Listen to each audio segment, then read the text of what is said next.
Ang mabuting balita ng Panginoon ayon kay San Juan. Kinagabihan ng linggo ding iyon, ang mga alagad ay nagkakatipon.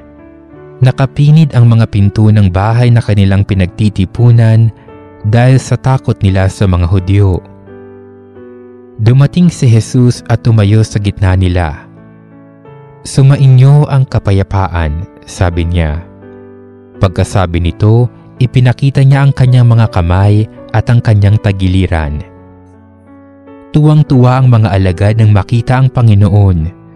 Sinabi na naman ni Jesus, "Sumainyo ang kapayapaan.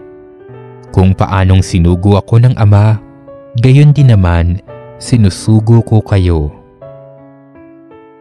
Pagkatapos, sila'y hiningahan niya at sinabi, "Tanggapin ninyo ang Espiritu Santo.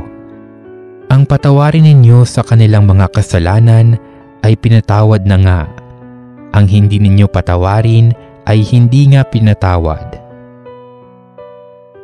Ang mabuting balita ng Panginoon.